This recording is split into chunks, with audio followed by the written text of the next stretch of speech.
ምዕራፍ 31 ናምና እስራኤል ቅዱስ ዘይምልኮቱ ንእግዚአብሔርን ዘይደልዩ ግና ሓገዝ ደልዮም ናብ ግብጺ ንዝወርዱ በፍራስን ዝኣምኑ ብብዝሒ ሰረገላታት ኣመናውን ብርቱዓት ስለ ዝኾኑ ብጉልበት ፈረሰኛታት ዝምኩሑ ወይልኦም ንሱ ግና ጠቢብዩ ንኽፉእ ነገር የምጽኦ ቃሉን ኣይዓጽፍን ኣብ ልዕሊ ገበርቲ ኽፉእን ኣብ ልዕሊቶም ሓገዝቲ ኽፍኣትን ክለዓል እዩ ግብፃውያን ሰባት እዮም ኣማልኽቲ ይኮኑን ኣፍራሶም ከኣ ሥጋ እምበር መንፈስ ኣይኮኑን እግዚአብሔር ኢዱ እንተዘርጊሑ እቲ ረዳኢ ይሰናኸል እቲ ተረዳእውን ይወድቕ ኩላቶም ድማ ሓቢሮም ይጠፍኡ እግዚአብሔር ከምዚ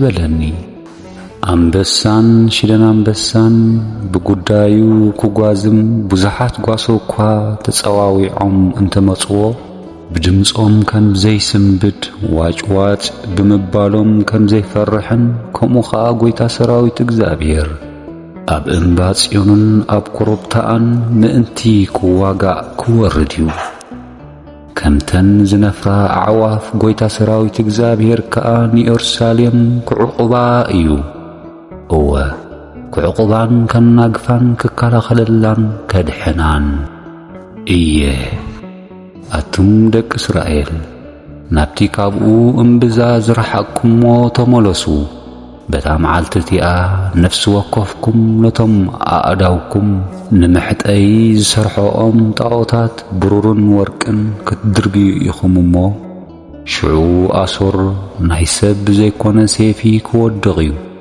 እቲ ናይ ሰብ ዘይኮነ ሰይፊ ክበልዖ እዩ ካብ ሰይፊ እውን ክሃድም እዩ ኣጓብዙውን ባሮት ክኾኑ እዮም ካብ ራዕዲ ዝተለዓለ ጽኑዕ ዕርዲ ክፈርስ እዩ እቶም መራሕቶም እውን ካብ ሰንደቕ ዕላምኡ ዝተለዓለ ክስንብዱ እዮም ይብል እቲ ሓዊ ኣብ ጽዮን እቶኑ ድማ ኣብ ኢየሩሳሌም ዝኾነ እግዚአብሔር ምዕራፍ 32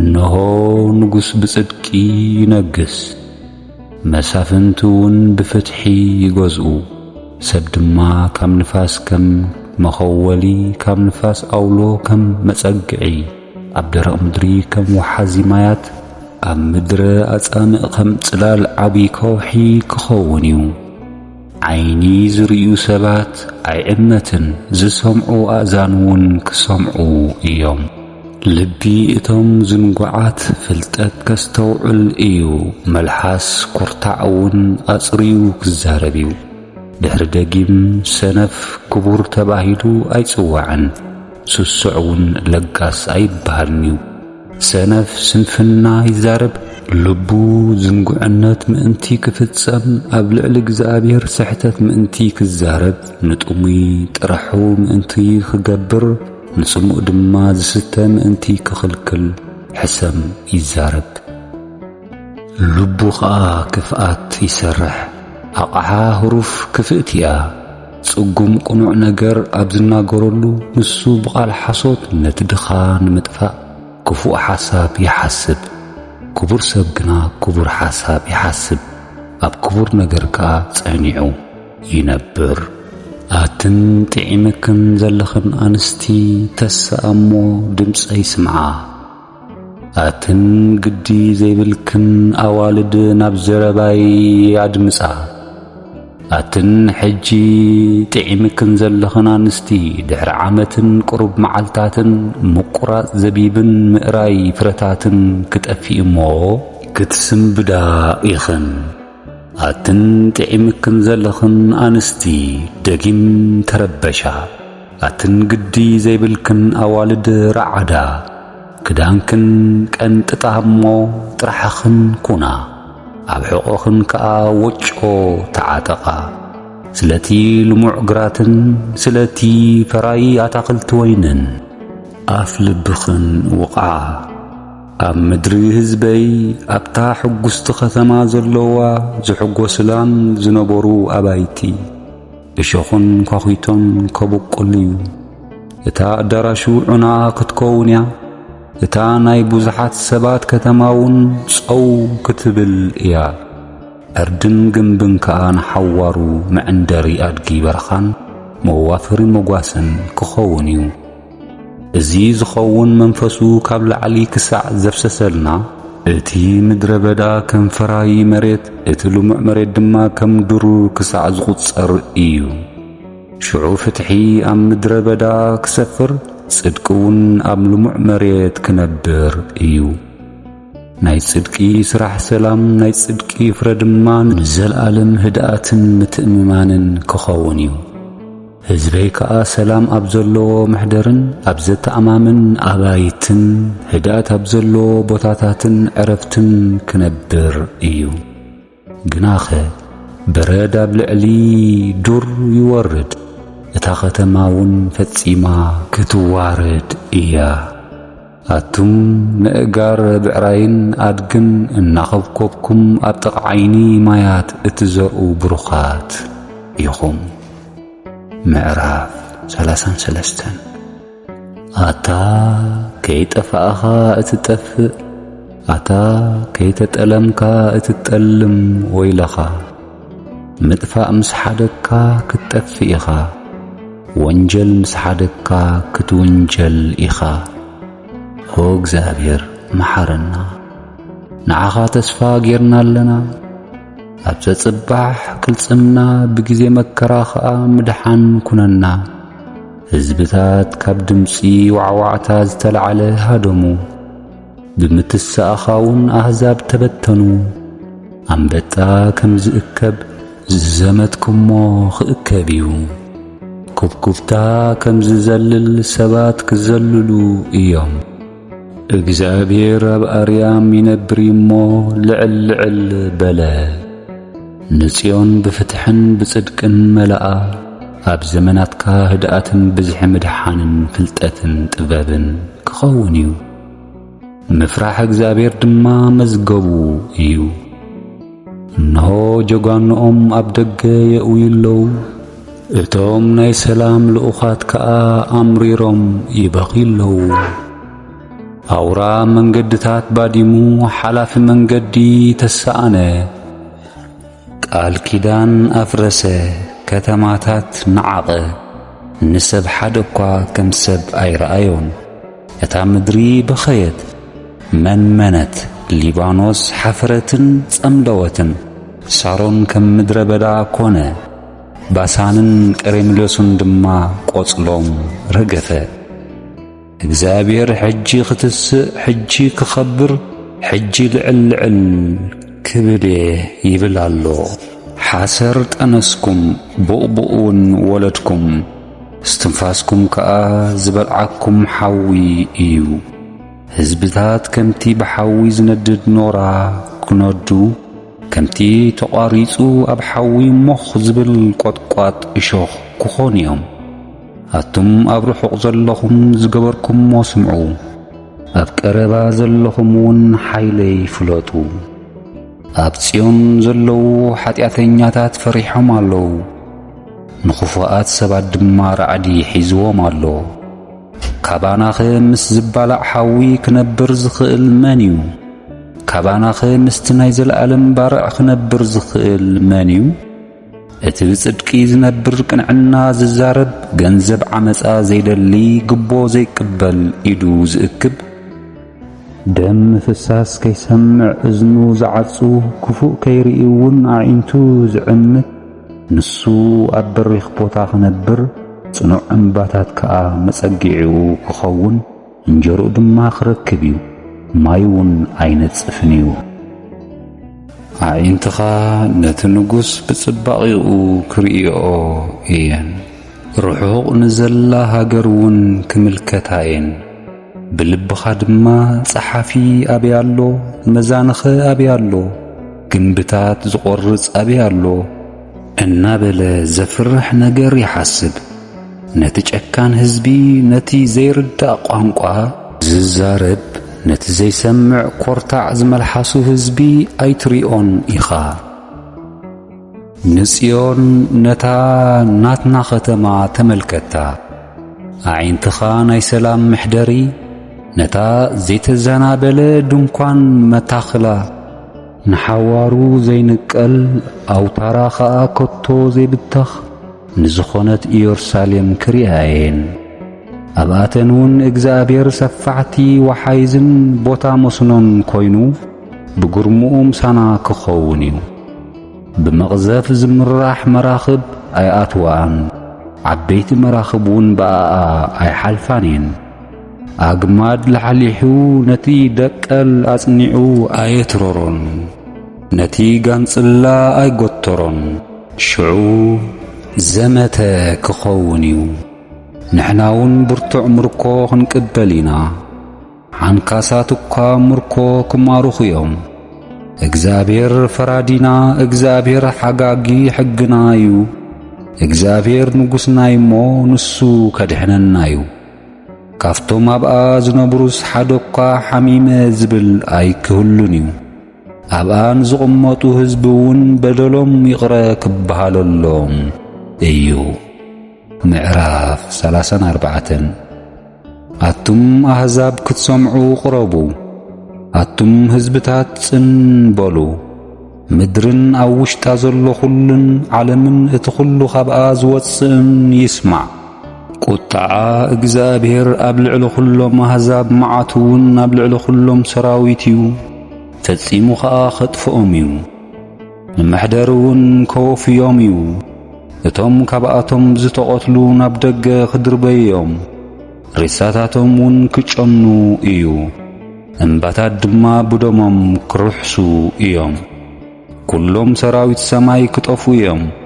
ሰማያት እውን ከም መጽሓፍ ክጥቕለሉ እዮም ከም ተቖጽሊ ካብ ተኽሊ ወይንን ካብ ኦም በለስን ዝረግፍ ኩሎም ሰራዊት ሰማይ ከኣ ኸምኡ ክረግፉ እዮም ሴፈይ ኣብ ሰማይ ኮይና ክሳዕ እትረዊ ሰትያላ እነሆ ኣብ ኤዶምያስን ኣብቲ ዝረገምክዎ ሕዝብን ፍርዲ ክትወርድ እያ እግዚአብሔር መስዋዕቲ ኣብ ባሶራ ኣብ ሃገረ ኤዶምያስ ድማ ብዙሕ ሕሩድ ክገብር እዩ እሞ ሴፊ እግዚአብሔር ብደም ተኣሊኻላ ብስብሕን ብደም ጥቦታትን ወጣጡን ብስብሒ ኮላሊት መጓሉን ከኣ ተሸፊናላ ምስኣቶም ከኣ ጎባያትን ኣዕሩሕን ዘራብዓትን ይወድቁ ሃገሮም ከኣ ብደም ክትረዊ ሓመዶምውን ብስብሒ ክትረጕድ እያ መዓልቲ በቐል እግዚአብሔር ስለ ጽዮን ክርክር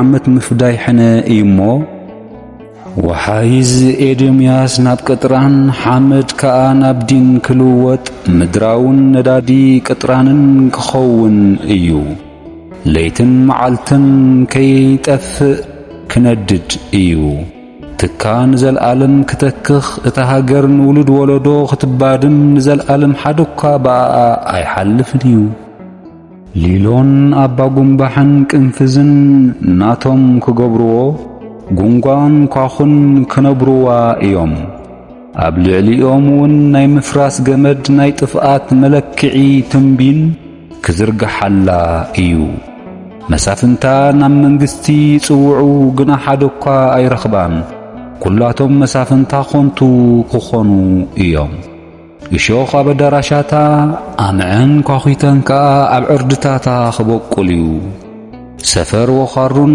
መውዓሊ ሰገንን ክትከውን እያ ኣራዊት በረኻን ተዃሉን ኣብኣ ይራኸቡ ኣጋንንቲ ኸኣ ይጸዋውዑ ዛር ለይቲ ድማ ኣብኣ ይነብር ቦታ ዕረፍቲውን ይረኽቡላ ጉጓ ኣብኣ ሰፈር ትሰርሕ አንቁላሊሓውን ክተውድቕ እንቁላሊሓ ጫጪሓ ኸኣ ንጫቓዊታ በኽናፋ ክትሓቕፍን እያ ኣብኡውን ኣሙራታት ንሓድሕዶም ምስ ብጾቶም ክእከቡ እዮም ኣብ መጽሓፍ እግዚአብሔር ድለዩን አንብቡን ኣፈይ ኣዚዚ እሞ መንፈሰይ እውን ኣኪብዎም እዩ እሞ ካብዚኣቶም ሓደ እኳ ኣይጠፍእን እዩ መጻወድውን ኣይስእንን እዩ ንስዩ ዕጫ ዘውድቐሎም ኢዱውን ብገመድ ክፈትለሎም ንሳቶም ከኣ ንዘለዓለም ይገዝእዋ ንውልድ ወለዶውን ክነብሩዋ እዮም። ምዕራፍ 35 በረኻን ምድረ አጻንዕን ደስ ክብሎም እዩ። እቲ ምድረ በዳ ኸዓ ዕልል ክብል ከም ጽጌረዳ ድማ ክዕምብብ እዩ። አጽቢቑ ክዕምብብ ብምስጋናን ብደስታን ዕልል ክብል እዩ። ክብሪ ሊባኖስን ግርማ ቀርሜሎስን ሳሮንን ክወሃቦ እዩ። ክብሪ እግዚአብሔርን ግርማ አምላኽናን ክርእዮም። ንዝደኸማ ኣእዳው ኣበርቲዑ ንዝላሕልዑ ኣብራኽ ኣጽኒዑ ነቶም ፈራሕ ዝልቦም ኣጅኹም ኣይትፍርሑ እነሆ ኣምላኽኩም ሕነ ክፈዲ ክብቀል ክመጽእ እዩ ባዕሉ ኸድሕነኩም ክመጽእ እዩ በልዎም። ሽዑ ኣዒንቲ ዕውራት ክበርሃ ኣእዛን ጸማማት ክኽፈታየን ሽዑ ሓንካሳት ከም ማይ ዳቆ ክዘሉ አንደበት ብሃን ከኣ ክዝምር እዩ። ማያት ኣብ በረኻ ወሓይ ድማ ኣብ ምድረ በዳ ክፍልፍል እዩ። ምድረ ረመጽ ቃላይ ምድረ ኣጻምዕ ከኣ ዓይን ማያት ክኸውን እዩ። እታ ወኻሩ መስፍሮ ገይረናኣ ዝነበራ ስፍራ መበቆል ሰትን ሰልሳላን ሻምቢቆን ክትከውን እያ። ኣብኡ ጽርግያን መንገድን ክህሉ እዩ። ቅዱስ ጎደና ተባሂሉ ኸኣ ክጽዋዕ እዩ። ዝረክስ ብኡ ኣይሓልፍን እዩ ንጹሃን ግና ይኸውን። እቲ በኣኣ ዝኸይድ ዓሻኳ እንተኾነ ኣይጋገን እዩ። ኣንበሳ ኣይህልዋን ዝጓዳእ ኣራዊት ኣይድይቦን ኣብኡውን ኣይርከብን እዩ። በኣኣ ዝኸዱ ዝድሕኑ ጥራሕ እዮም። እቶም እግዚአብሔር ዝተበጀወሎም ክምሎስ እዮም። እናዘመሩ ናብ ጽዮን ክኣትዉ እዮም። ናይ ዘለዓለም ሓጐስ ኣብ ርእሶም ክኸውን እዩ። ሓዘንን ትካዘን ክሃድም እዩ። ደስታን ሓጐስን ክረኽቡ እዮም። ምዕራፍ 36 ከምዚ ኸኣ ኾነ ሕዝቅያስ ምስ ነገሰ ኣብ መበል 14 ዓመቱ ሰናክሬም ንጉስ አሶር ነተን ዕሩዳት ከተማታት ይሁዳ ኩላተን ደይቡ ሓዘን። ኣብ ላኪሶ ኮይኑ ኸኣ ንራፋሴቂስ ብዙሕ ሰራዊታት ሒዙ ናብ ሕዝቅያስ ናብ ኢየሩሳሌም ለኣኾ። ንሱ ኸኣ ኣብ ጥቓ ላዕለዋይ ሓጻቢ መስኖ ብመንገዲ ግራት ሓጽቢ ገይሩ ናብቲ ላዕለዋይ መጺኡ ደው በለ። ሽዑ ኤልያቄም ወዲ ኬልቅያስ ኣዛዚ ቤት መንግሥትን ሳምናስ እቲ ጸሓፍን ዮአስ ወዲ ኣሳፍ ጸሓፊ ታሪኽን ናብኡ ወፁ። ራፋስቂስ ከኣ ከምዚ በሎም ሕዝቅያስ እቲ ዓብዪ ንጉስ አሶር ከምዚ ብላሎ ኢልኩም ንገርዎ። እዚ እትተኣማመኖ ዘለኻ መተኣማመኒ እንታይ እዩ? በኣፍካ ሜላ ውግእን ዓቕሚ ኣለኒ ምባልካ ኮንቲ እዩ። ኣብ ልዕለይ እትዕምፅ ደኣ ኣብ መን ተኣማሚንካ ኢኻ? እነሆ በቲ ቁጥቁጥ ምርኩስ ሻምቢቆ ዝኾነ ግብፂ ትተኣማምን ኣለኻ። ሰብ እንተ ተመርኮሶ ኣብ ኢዱ ይኣትሞ የቕስሎ። ንጉስ ግብፅኻ ነቶም ኣብኡ ዝተኣማመኑ ኩሎም ከምኡ እዩ። ንሕናስ ኣብ እግዚአብሔር ኣምላኽና ኢና እንውከል እንተበልካኒ ንስኻ ሕዝቅያስ ባዕልኻ ዶይኮንካን ንሕዝቢ ይሁዳን ኢየሩሳሌምን ኣብ ሓደ መሰውኢ ጥራሕ ስገዱ እናበልካ ንኾረብታታትን መሰዊኢታትን ዘፍረስካ እስከ ሕጂ ምስ ጐይታይ ምስ ንጉስ አሶር ተዋራርድ። ንስኻ ዝቕመጥዎም ፈረሰኛታት ክትረክብ እንተኽኢልካስ ኣነ 2,000 ፈረስ ክህበካየ። ንስኻ ንሓደ ሃለቃ ናይቶም ንኣሽቱ ሓሻክር ጐይታይ ንድሕሪት ክትመልስ ኣይትኽእልን ኢኻ። ግናኸ ኣብ ናይ ግብፂ ሰረገላታትን ፈረሰኛታትን ተኣማሚንካ ኣለኻ። ሕጂኸ ነዛ ሃገር ብዘይ ፈቓድ እግዚአብሔር ከጥፋኣ ዝደየብኩ ዶ መሲልካ? ናብዛ ሃገር ደይብካ ኣጥፋእያ ዝበለኒ ባዕሉ እግዚአብሔር እዩ። ሽዑ ኤልያቄምን ሳምንስን ኢዮአስን ንራፊስቂስ ቋንቋ ሶርያ ንፈልጥ ኢና እሞ ንባሮትካ ብኡኡ ተዛረበና ግናኸ ኣብ ቅድሚቶም ኣብ ቀጽሪ ዘለዉ ህዝቢ ብቋንቋ አይሁድ ኣይትዛረበና በልዎ። ራፋስቂስ ግና ጐይታይ እዘን ቃላት እዚኣተን ምስ ጐይታኻን ምሳኻን ጥራሕ ክዛረብ ድዩ ዝለኣኸኒ ኣይፋሉን። ምሳኻትኩም ኩስሖም ክበልዑን ሽንቶም ክሰትዩን ኣብ ቀጽሪ ተቐሚጦም ናብ ዘለዉ ሰባት እውን ዶ ይኮነን ዝለኣኸኒ በለ። ብድሕሪ'ዚ ራፋስቂስ ደው በለ እሞ ዓዊሉ ብቋንቋ አይሁድ ዘረባ እቲ ዓብዪ ንጉሥ ኣሶር ስምዑ። እቲ ንጉሥ ከምዚ ይብል፣ ሕዝቅያስ ከድሕነኩም ኣይክእልኒ እሞ ኣየዕሽኹም። ሕዝቅያስ እግዚአብሔር ብርግጽ ከድሕነና እዩ፣ እዛ ኸተማ እውን ኣብ ኢድ ንጉሥ ኣሶር ኣይትወሃብን እያ እናበለ ኣብ እግዚአብሔር ከም ትተኣማመኑ ኣይግበርኩም። ንጉሥ ኣሶር ንሕዝቅያስ ከምዚ ይብል ኣሎ፣ እዛ መዓልቲ እዚኣ መዓልቲ ጭንቀትን ዘለፋን ውርደትን እያ። ቈልዑ ዝውለዱሉ ጊዜ በጺሑ ንምውላድ ግና ሓይሊ የለን። ንጉሥ ኣሶር ንራፋስቂስ ነቲ ንህያው ኣምላኽ ክጸርፍ ዝለኣኾ ናይ ራፋስቂስ ጸርፊ እግዚአብሔር ኣምላኽካ ሰሚዑ ነቲ ዝተጸርፈ ይቖጽዖ ይኸውን። ንስኻ ኸኣ ምእንትቲ ተሪፉ ዘሎ ተረፍ ጸሎት ግበር።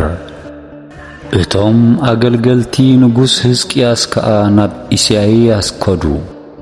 ኢሳይያስ ድማ ንጐይታኹም እግዚአብሔር ከምዚ ይብል ኣሎ፣ በተን ሓሻኽር ንጉሥ ኣሶር ንዓይ ዝጸረፋለን ንስኻውን ዝሰማዕኻየን ቃላት ኣይትፍራሕ። እነሆ ወረ ሰሚዑ ናብ ሃገሩ ምእንቲ ክምለስ መንፈስ ክሰደሉ እየ፣ ኣብኡ ኸኣ ብሰይፊ ከም ዝመውት ክገብሮ እየ በልዎ በሎም። ሽዑ ንጉሥ ኣሶር ካብ ላኪሶ ከም ዝተለዓለ ሰሚዑ ነበረ እሞ ራፋስቂስ ተመሊሱ ኣብ ልብና እናተዋግአ ረኸቦ። ሰናክሬም ቲርሃቅ ንጉሥ ኢትዮጵያ ክዋጋእካ ይመጽእ ኣሎ ዝብል ወረ ምስ ሰምዐ ናብ ሕዝቅያስ ንጉሥ ይሁዳ ከምዚ ኢሉ ልኡኻት ለኣኸ። ንሕዝቅያስ ንጉሥ ይሁዳ ከምዚ በልዎ፣ እቲ እትኣማመኑሉ ዘለኻ ኣምላኽካ ኢየሩሳሌም ናብ ኢድ ንጉሥ ኣሶር ኣይትወሃብን እያ እናበለ ኣየስሕትካ። እነሆ ነገሥታት ኣሶር ንኹለን ሃገራት ከመይ ገይሮም ከም ዘጥፍእዎን ሰሚዕኻ ኣለኻ። ንስኻ ደኣ ከመይ ጌርካ ኢኻ ኽድሕን እትኽእል? ኣቦታተይ ንኸተማታት ጎዛንን ካራናን ራፊስን ነቶም ኣብ ተላሳር ዝነበሩ ደቂ ኤደንን ኣማልኽቶም ዶ ኣድሒኖምዎም እዮም? ንጉሥ ሃማትን ንጉሥ ኣርፋድን ንጉሥ ከተማ ሲፎርዋይምን ንጉሥ ሄናንን ኢዋንክ ኣበይ ኣለዉ? ሕዝቅያስ ከኣ ነቲ መልእኽቲ ካብ ኢድቶም ልኡኻት ተቐቢሉ ኣንበባ፣ ናብ ቤት እግዚአብሔር ድማ ደየበ፣ ኣብ ቅድሚ እግዚአብሔር እውን ዘርግሓ። ሕዝቅያስ ከምዚ እናበለ ኸኣ ናብ እግዚአብሔር ጸለየ። ኦ ኣብ ኩሩቤል ተቐሚጥካ ዘለኻ ጐይታ ሰራዊት እግዚአብሔር ኣምላኽ ኲለን መንግሥታት ምድሪ ንስኻ በይንኻ ኢኻ፣ ሰማይን ምድርን ዝፈጠርካ ንስኻ ኢኻ። ኦ እግዚአብሔር እዝንኻ ጽሎ እሞ ስማዕ፣ ኦ እግዚአብሔር ዓይንትኻ ክፈት እሞ ረአ። ነተን ሰናክሬም ንኣኻ ንህያው ኣምላኽ ክጸርፍ ኢሉ ዝለኣኸን ኲለን ቃላት ስምዓየን። ኦ እግዚአብሔር ነገሥታት ኣሶር ንኹለን ሃገራትን ምድሮምን እውን ከም ዘዕነዉ ሓቂ እዩ። ንኣማልኽቶም ድማ ናብ ሓዊ ደርበይዎም። ንሳቶም ስራሕ ኢድ ሰብ ዕንፀይትን እምንን እዮም እምበር ኣማልኽቲ ይኮኑን። ስለዚ ኣጥፍእዎም። ሕጂ ግና ኦ እግዚአብሔር ኣምላኽና ኵለን መንግሥታት ምድሪ ንስኻ በይንኻ እግዚአብሔር ኣምላኽ ምዃንካ ምእንቲ ክፈልጣስ ካብ ኢዱ ኣድሕነና። ሽዑ ኢሳይያስ ወዲ አሞጽ ናብ ሕዝቅያስ ከምዚሉ ለአኸ እቲ ብዛዕባ ሰናክሬም ንጉሥ አሶር ዝለመንካኒ እግዚአብሔር አምላኽ እስራኤል ብዛዕባኡ ከምዚ ይብላሎ እታ ድንግል ጓል ጽዮን ንዒቓትካን ኣባጫትልካን ኣላ ጓል ኢየሩሳሌም ድማ ብድሕሪኻ ርእሳ ትንቕንቐልካላ ንመን ኢኻ ዘባጨኻሉን ዝጸረፍካዮን ድምፅኻ ኸ ኣብ ልዕሊ መን ኢኻ ዘልዓልካ ኣዒንትኻ ኸ ንመን ኢኻ ዘፍጠጥካሉ ኣብ ልዕሊ እቲ ናይ እስራኤል ቅዱስ እዩ ሓሻኽርካ ልኢኽካ ንእግዚአብሔር ከምዚ ኢልካ ጸረፍካዮ ብብዝሒ ሰረገላታተይ ናብ ርእሲ እምባታት ኣብ ዓቐበት ሊባኖስ ደይበ ነቲ ጽቡቑ ጽሕድታቱን ንነዋሕቲ ኣእዋሙን ክቖርጸ ናብቲ ላዕለዋይ ጫፉን ናብቲ ዕሙር ዱሩን ክበጽሐ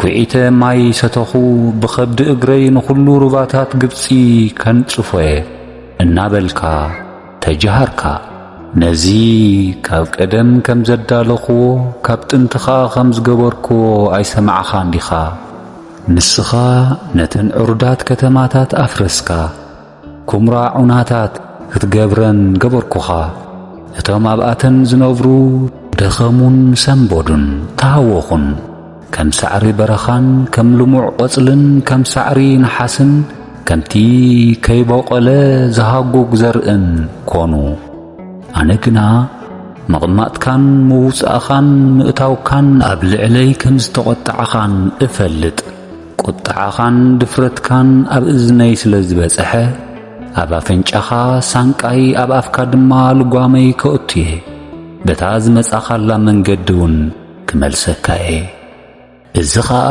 ምልክት ይኹንካ በዚ ዓመት እዚ ካብቲ ባዕሉ ዝበቆለ ቀሪም ንዓመታ ኸኣ በልጊ ክትበልዑ ኢኹም ኣብታ ሳልሰይቲ ዓመት ድማ ክትዘርኡን ክትዓጽዱን ኣታኽልቲ ወይኒ ክትተኽሉን ኢኹም እሞ ፍርኡ ክትበልዑ ኢኹም እቲ ዘምለጠ ተረፍ ቤት ይሁዳ ሱር ንታሕቲ ክሰድድ ኣብ ላዕሊ እውን ክፈሪ እዩ ተረፍ ካብ ኢየሩሳሌም ተረፍ ከዓ ካብ እምባ ጽዮን ዘምለጡ ክወፁ እዮም ነዚ ቅንዓት እዚ ጐይታ ሰራዊት እግዚአብሔር ክገብሮ እዩ ስለዚ ድማ ብዛዕባ ንጉሥ አሶር እግዚአብሔር ከምዚ ይብላሎ ናብዛ ኸተማ እዚኣ ኣይኣቱን ፍላጻ ኸኣ ኣይውርውረላን ዋልታ መኪቱ ኣይመጻን ብቐጽሪ እውን ኣይከባን እዩ በታ ዝመጻላ መንገዲ ክምለስ ናብዛ ኸተማ እዚኣ እውን ኣይኣቱን እዩ ይብል እግዚአብሔር ምእንቲ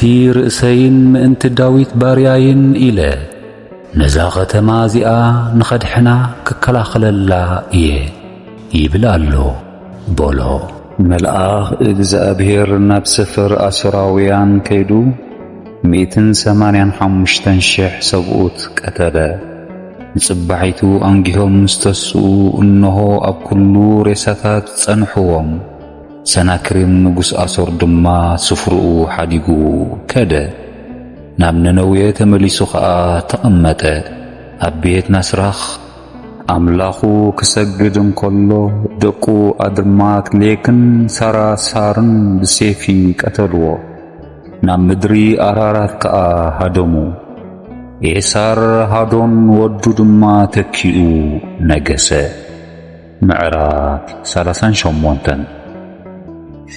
በቲ ዘመንቲ ሕዝቅያስ ንሞት ክሳዕ ዝበጽሕ ሓመመ ነቢ ኢሳይያስ ወዲ አሞጽ ከኣ ናብኡ መጺኡ እግዚአብሔር ክትመውት ኢኻ እምበር ብህይወት ኣይትነብርን ኢኻ እሞ ቤትካ ኣማዕራሪ ይብለካሎ በሎ ሕዝቅያስ ገጹ ናብ መንደቕ መሊሱ ናብ እግዚአብሔር ከምዚ ኢሉ ጸለየ ኦ እግዚአብሔር ብሓቅን ብፍጹም ልብን ኣብ ቅድሜኻ ከም ዝተመላለስኩን ኣብ ቅድሜኻ እውን ሰናይ ከም ዝገበርኩን ዘክር በለ ሕዝቅያስ ድማ መሪር ብኽያት በኸየ ሽዑ ከምዚ ዝብል ቃል እግዚአብሔር ናብ ኢሳይያስ መጸ ሂድሞ ንሕዝቅያስ እግዚአብሔር ኣምላኽ ዳዊት ኣቦኻ ጸሎትካ ሰሚዐ ንብዓትካ እውን ርኤ እነሆ ኣብ ልዕሊ ዕድሜኻ 15 ዓመት ክውስኸልካ እየ ንኣኻን ነዛ ከተማ እዚኣን ካብ ኢድ ንጉስ ኣሶር ተድሕነኩም እየ ነዛ ከተማ እውን ክከላኸለላ እየ ይብል ኣሎ ኢልካ ንጎሮ በሎ። እግዚአብሔር ንዝተናገሮ ቃል ከም ዝፍጽሞ እዚ ካብ እግዚአብሔር ምልክት ይኹነልካ። እነሆ ነቲ ኣካዝ ኣብ ዝሰርሖ ናይ ጽላሎት መላለይ ሰዓት 10 መድረኽ ንድሕሪት ክመልሶ ፀሓይ ከዓ በቲ ናይ ጽላሎት መላለይ ሰዓት 10 መድረኽ ንድሕሪት ኣቢላ ተመለሰት። ሕዝቅያስ ንጉስ ይሁዳ ሓሚሙ ነይሩ ምስ ሓወየ ዝጸሓፎ ጽሑፍ እዚዩ። ኣነ ኣብ ማእከል መዋእል ህይወተይ እንከለኹ ናብ ደገታት ሲኦል ክኸይድ ድየ ነተን ዝተረፋ ዓመታተይ ክስእነን ድየ በልኩ። ደጊም ኣብ ምድሪ ሕያውያን ኮይነ ንእግዚአብሔር ኣይርዮን እየ ምስቶም ኣብ ዓለም ዝነብሩ ዘለዉ ኮይነ መሊሰ ሰብ ኣይርእን እየ በልኩ። መሕደርየይ ተነቐለት ከም ድንኳን ጓሳ ከኣ ካባይ ተወሰደት። ሕይወተይ ከም ዓላማይ ጠቕለልኩ ንሱውን ካብ መጠቕለሊ ክቖርጸኒ እዩ።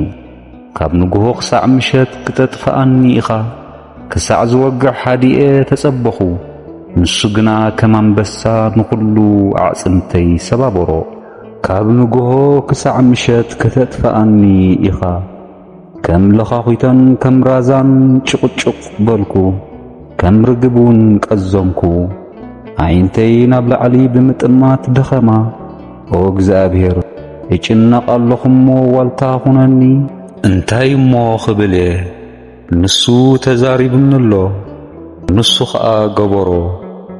ዛዕባ ምረት ነፍሰይ ብኹለን ዓመታተይ ህድኣት ክመላለስ ጌታ በዚ ኸምዚ እዩ ብህይወት ዝነብር መንፈሰይ ከዓ በዚ ኩሉ እዩ ኣሕኒ እውን ምለሰለይ። እነሆ እዚ ዓብዪ ምረት እዚ ንሰላመይ ኮነ። ንነፍሰይ ኣፍቂርካ ካብ ጉድጓድ ጥፍኣት ኣናገፍካያ። ንስኻ ንኹሉ ኃጢአተይ ናብ ድሕሪኻ ደርበኻዮ። ሲኦል ኣይመስግነካን እሞ ሞትውን ኣይኽብረካን እሞ እቶም ናብ ጉድጓድ ዝወርዱ ብሓቅነትካ ተስፋ ኣይገብሩን እዮም። ከምቲ ኣነ ሎሚ ዝገብሮ ዘለኹ እቶም ሕያዋን ንሳቶም የመስግኑኻ። ንስኻ እሙን ከም ዝኾንካ ወለዲ ንደቆም የፍልጥዎም። እግዚአብሔር እዩ ዘድሕነኒ። ስለዚ ብኹሉ መዓልትታት ሕይወትና ኣብ ቤት እግዚአብሔር ንመዝሙራት ብመሰንቆ ክንዝሙሮ ኢና። ኢሳይያስ ድማ ጎጎ በለስ ገይሮም ነቲ ዝሓበጠ ይለብጥዎ ንሱውን ክሓውዩ ኢሉ ነበረ። ሕዝቅያስ ድማ ናብ ቤት እግዚአብሔር ከም ዝድይብስ ምልክቱ እንታይ እዩ ኢሉ ነበረ።